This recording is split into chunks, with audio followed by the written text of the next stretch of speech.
So this is my second artist I'll be looking at, and in the same thing as my last artist I looked at, it's organic form. So look at Geiger.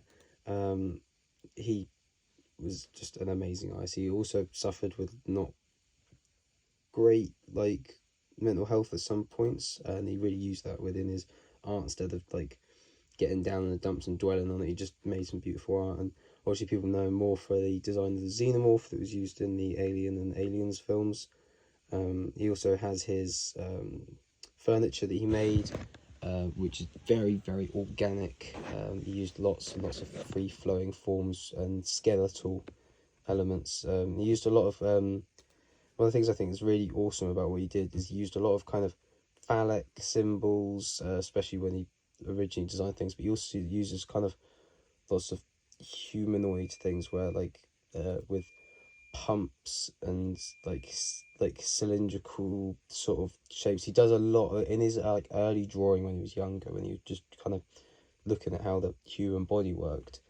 He kind of viewed it more as a machine, and that is very evident in things like I think the piece that he did called the birth gun, which is a really awesome piece. It has I forget what it is. I think it's based on a P. I forget. I think it's a Russian firearm, but it's this little kind of X-ray into a small handgun, and inside, instead of the bullets being in the magazine, it's these tiny little kind of little creatures. They almost look like mechanics, and they've got little goggles on. And they're kind of childlike, but also not at the same time. And that's one of my favourite pieces. It's very different to what he did before, but I think it looked really awesome. He has had his own kind of hotel, which I'm not sure if they use it still as a hotel, but that's all made off his own ideas. All the furniture is his that he designed. He's very successful in it, mainly after he passed away.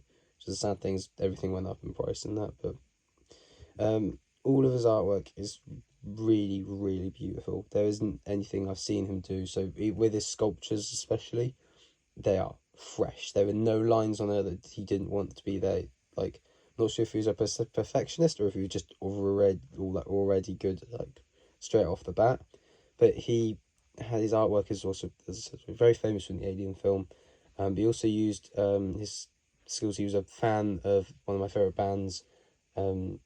He was a fan of black metal, and he was an early stuff, and he was a fan of Celtic Frost, and he designed one of their full-length album art covers, which is really, really beautiful. And he doesn't usually touch on themes of kind of occultism or anything normally, but in the album art he uses a depiction of Jesus, and Jesus being used on the crucifix as a slingshot for this kind of devil-like demon. And he does use demonic imagery as well, but it's kind of like he did his own Baphomet, and it's biomechanical. And one of the things I really love about it is this spike on the kind of satanistic head leads into penetrating into the figure of this human, and he's got a lot of kind of very phallic imagery. And then and if you watch the Alien film, which he had a lot of,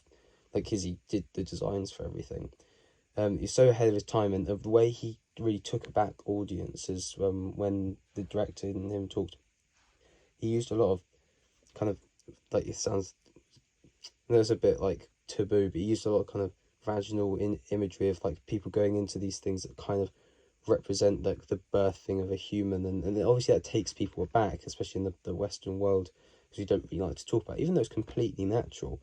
All his artwork depicts kind of how we view humans as more of a commodity, and I'm not sure if he was even going for that. He was going for just what he thought, and a lot of the time when we look at artists, we put our own meaning behind it, but he didn't speak loads and loads about what he was trying to make us feel. He just made what he did. So he's got a lot of kind of really, really, really beautiful pieces, which are also kind of mank at the same time, but there's nothing, they're all very their color scheme that he used is, he does use some browns sometimes, but it's mainly grays, blacks.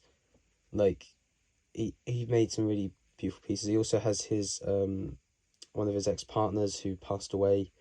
Her face crops up a lot in his work, and though he's not like the same level as Blensky, he did use some of his subconscious things in his artwork, and he inspired lots of kind of new wave kind of horror and lots of very kind of like science, and it's more like biology. Like he looked at humanoid shapes before that was something that people did. Like he is the inspiration to basically most of science fiction that you see today.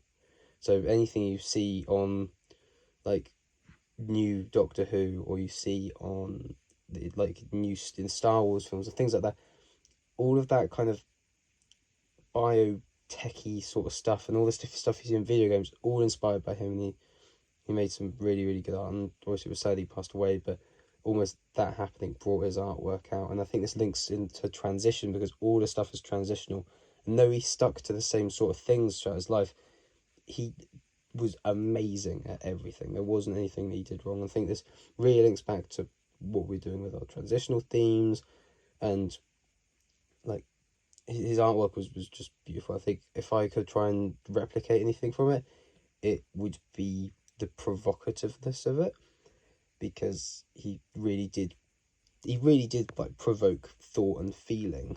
Well, it's more feeling over thought, if I'm honest, but he had a discussion with someone without having to say the first words with his images, and I think he was just really, really good at what he did.